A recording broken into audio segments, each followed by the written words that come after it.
예수님을 따르는 참된 제자는 인생에 있어서 최우선을 예수님께 두고 살아가는 자를 말합니다. 예수님을 인생의 주인으로 모시는 거죠. 예수님을 인생의 왕으로 모십니다. 예수님께서 남겨놓으신 말씀을 또한 깨닫고 또 익히고 그 말씀을 삶 속에서 실천해가는 자들을 제자라고 말할 수가 있습니다. 제자는 이미 모든 것을 완벽하게 준비된 자를 이야기하는 것이 아닙니다. 제자는 만들어지는 자입니다. 연약하고 부족하고 그 안에 뭔가 빠져있는 게 있는 것 같지만 끊임없이 주님 앞에 자신의 연약한 모습을 있는 그대로 드러내놓고 주님을 신뢰하며 주님께서 이 세상 가운데 인도하시는 길을 순종하며 따르는 자가 된다면 그 누구도 제자가 될 수가 있습니다. 그런데 제자라고 하면서 진정 예수를 인생의 왕으로 모셔야 되고 인생의 주인으로 모셔야 되는데 왕이신 주님의 뜻과 말씀과 상관없이 나를 먼저 앞세우고 주님의 말씀보다 내 의지를 더 앞세우게 되면 진정한 제자가 될 수가 없죠. 주님과 상관없이 왕의 뜻과 상관없이 자기의 의지대로 살아가다 보면 나중에는 제자가 되기는커녕 예수님을 반대하는 적그리스도가 될 수도 있습니다. 교회를 반대하는 그런 사탄의 영역 가운데 치우칠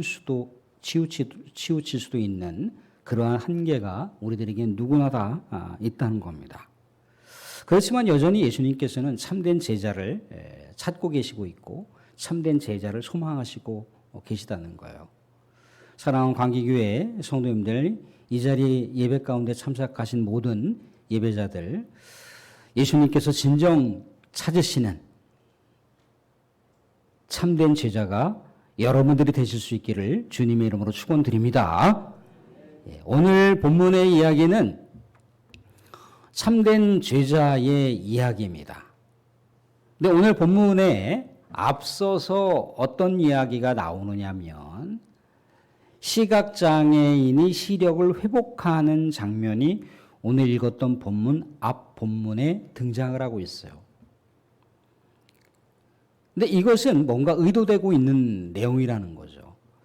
시각장애인의 시력이 회복했던 이야기 다음에 오늘 참된 이야기, 참된 제자의 이야기가 나오는 것은 참된 제자란 예수님이 누구인지에 대해서 올바르게 알고 있는 자라고 하는 것. 올바르게 예수 그리스도를 알았다면 예수 그리스도께서 인도하시는 길을 따라가는 자들이 참된 제자인데 그렇게 영적인 영안을 열어서 예수가 누구인지를 알고 예수께서 따라오라고 하는 그 길을 가는 자, 참된 제자가 되어야 된다라고 하는 것을 강조하기 위한 본문이라는 겁니다. 이야기의 시작은 빌립보 가이사랴 빌립보 지역을 예수님과 제자들이 함께 이렇게 그 마을을 지나가다가 예수님께서 제자들에게 사람들이 자신을 누구라고 생각하는지를 묻습니다. 제자들이 뭐라고 얘기합니까? 세례 요한이라고도 얘기하는 것 같아요. 엘리야라고도 얘기하는 것 같습니다.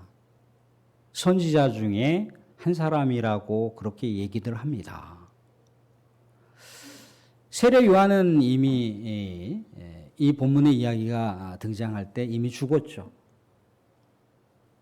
또 우리가 알다시피 구약에 있는 선지자들도 이미 죽은 시대입니다. 그런데 예수에 대해서 이렇게 통상 선지자적인 그런 관점으로 예수 그리스도를 사람들은 대하고 있었다는 거죠. 그렇게 생각하고 있었다는 거예요. 근데 그럴 수밖에 없는 것이 예수님께서 전하시는 회개하라고 하는 메시지, 하나님께로 돌아와야 된다라고 하는 메시지, 하나님의 공의와 하나님의 사랑을 설파하는 이 메시지가 세례 요한이나 엘리야나 예레미야나 많은 선지자들이 그 시대 그 사회 가운데 설파했던 메시지와 동일했기 때문이라는 거예요. 이제 예수님께서는 제자들에게 다시 물어봅니다. 그러면 너희들은 나를 누구라고 생각하느냐라고 묻습니다. 제자들을 대표해서 베드로가 얘기를 합니다. 주는 그리스도십니다 라고 그렇게 말하고 있어요. 그리스도. 하나님의 기름 부음을 받아 사명을 감당하는 자.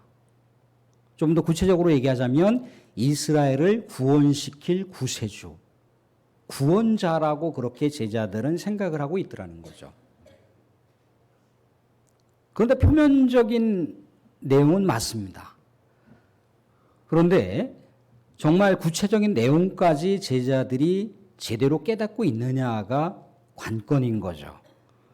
예수님께서는 이 시점에서 제자들에게 충분하게 같이 나누고 나서 인자가 고난을 받고 종교 지도자들에게 핍박을 당하여 죽게 될 것인데 죽지만 사흘 만에 다시 살아날 것에 대해서 얘기를 하고 있어요. 한마디로 십자가, 고난과 죽음, 부활의 상황이 있을 것이라고 하는 걸 예고해 주는 거죠.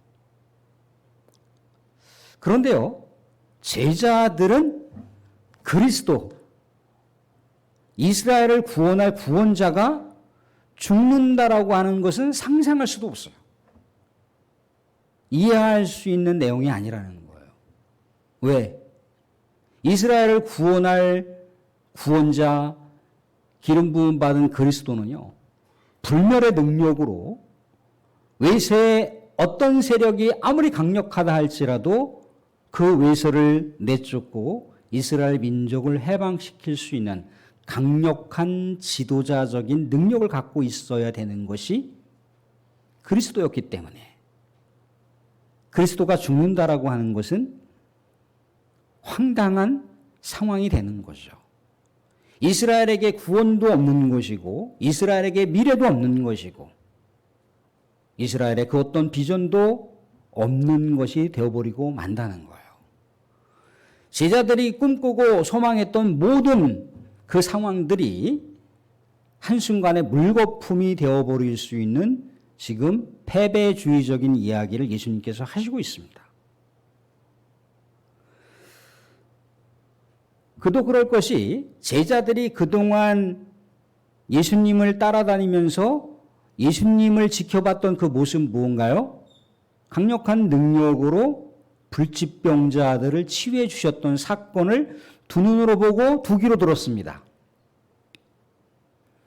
오병이의 기적과 칠병이의 기적으로 수많은 굶주려 있는 군중들에게 먹을 양식을 풍족하게 제공해 주었던 것을 경험하고 느끼고 또 들었던 그 사건들이 제자들이 경험했던 내용이에요. 심지어 죽은 자도 살리신 그런 놀라운 사건을 바라본 거죠.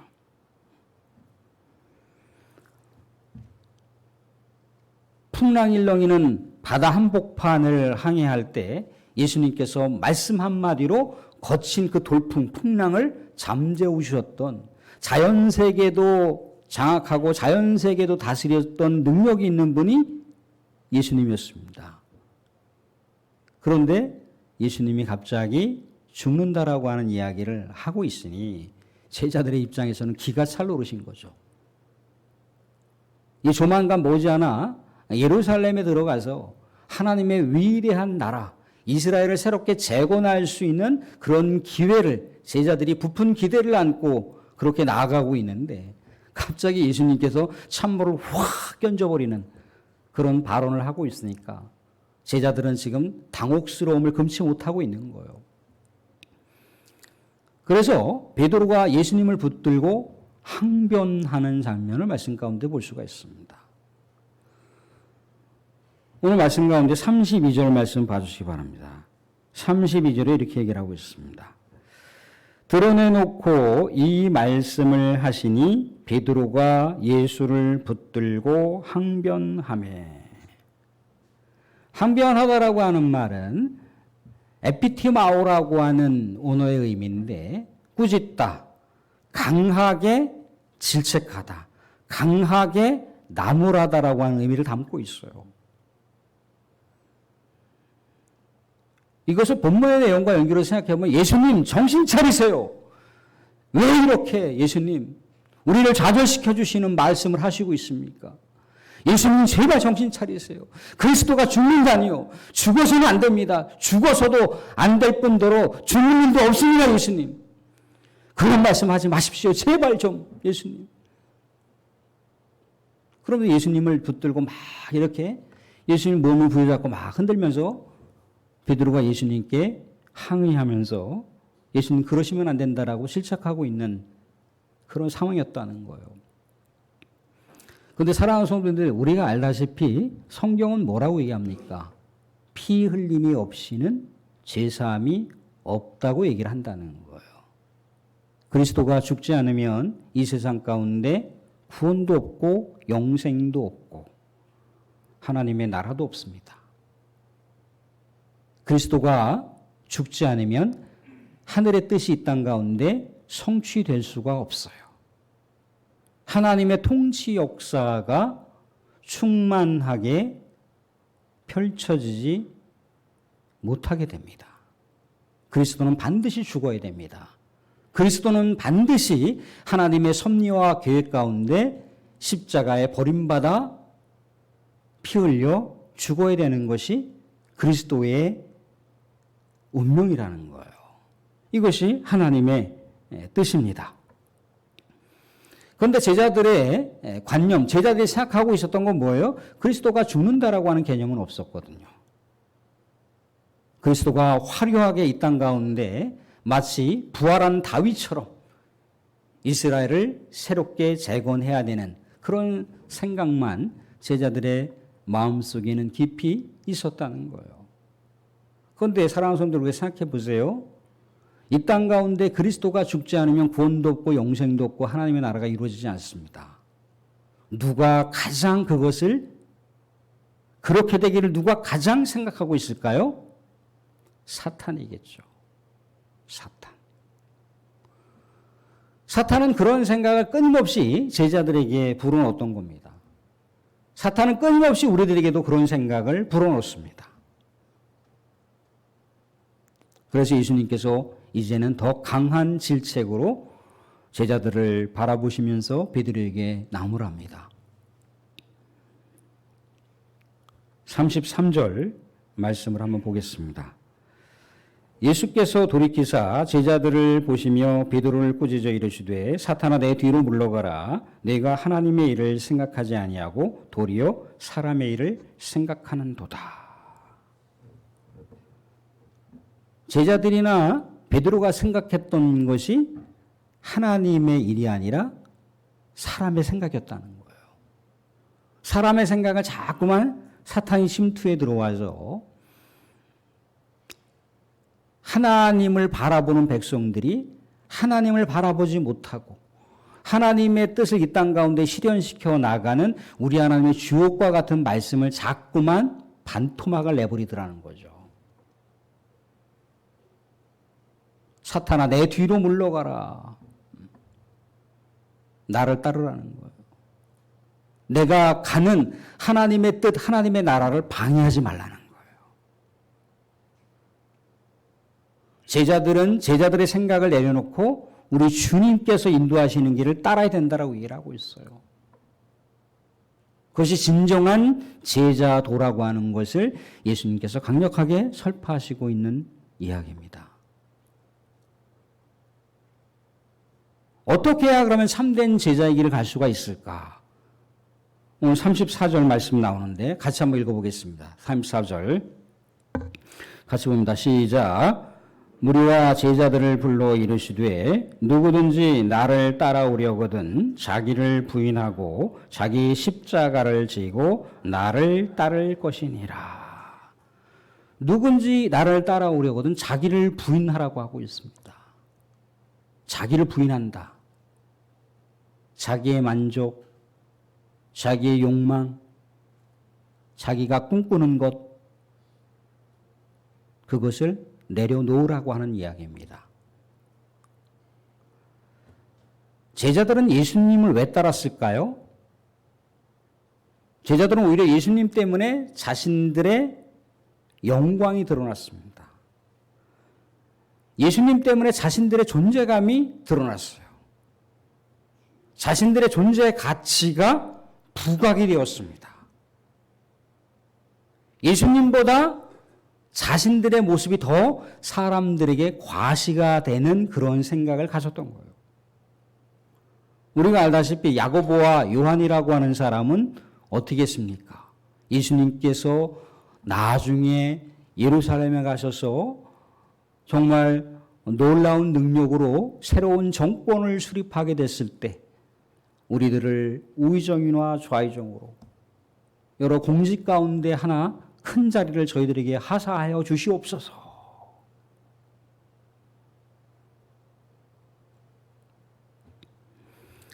어쩌면 우리는 이 세상 가운데 예수님을 통해서 얻게 되는 여러 가지 다양한 어떤 이득과 축복이 있을 수 있습니다. 그것을 다 외면할 수는 없어요. 그렇지만 무엇보다 힘들 수 있지만 참된 제자가 되려면 늘 언제나 예수님을 나보다 앞세워야 된다는 거예요. 예수님을 최우선시 여기면서 예수님의 말씀에 순종하는 삶을 살아가는 것.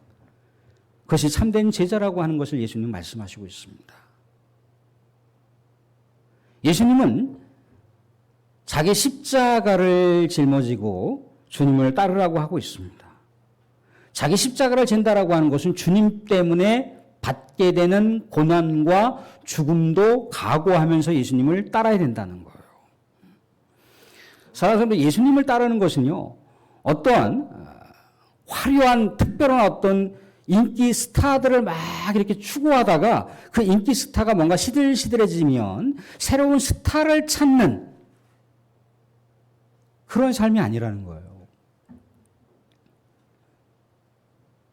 예수님을 우리가 따라가는 제자의 삶을 살면서 그 안에 흥미가 없을 수도 있습니다. 그 안에 오히려 우리가 생각하는 것보다 많은 손해가 따를 수도 있어요. 고난이 따를 수도 있는 거죠. 그렇지만 예수님께서 우리에게 모든 것을 내어주신 분이시지 않습니까?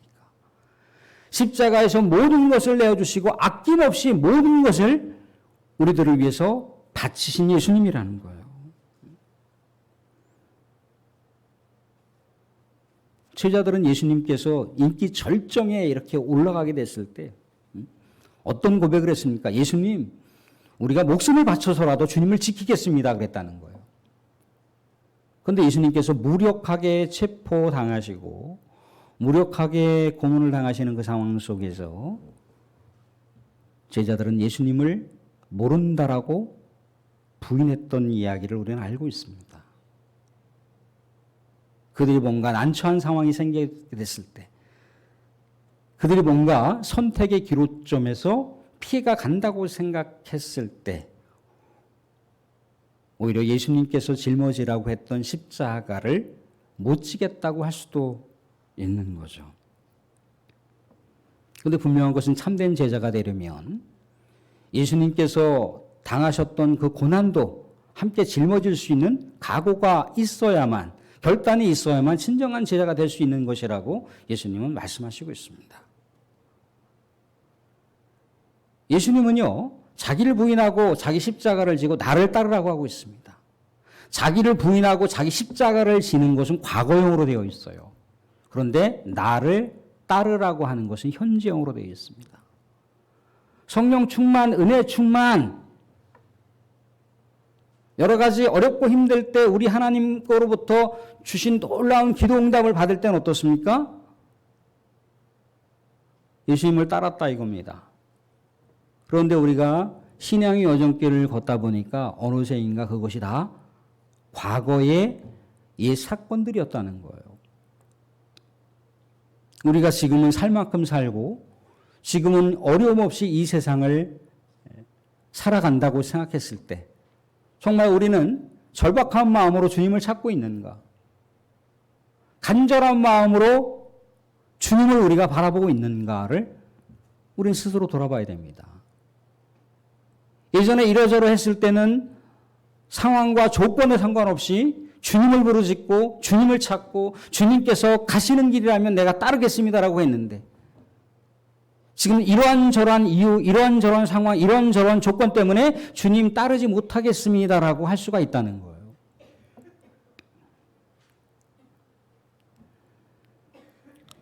사랑하는 여러분들, 그렇지만 우리가 은혜 충만, 성령 충만할 때에도 예수님을 따랐지만 뭔가 우리에게 우리 일상에서 어떤 뭔가 새로운 어떤 무엇이 주어지지 않는다 할지라도 주님께서 이 땅 가운데 오신 목적을 우리가 헤아려 본다면 주님께서 나를 위해서 베풀어 주셨던 그 하늘보다 높고 넓은 그 사랑을 헤아리신다면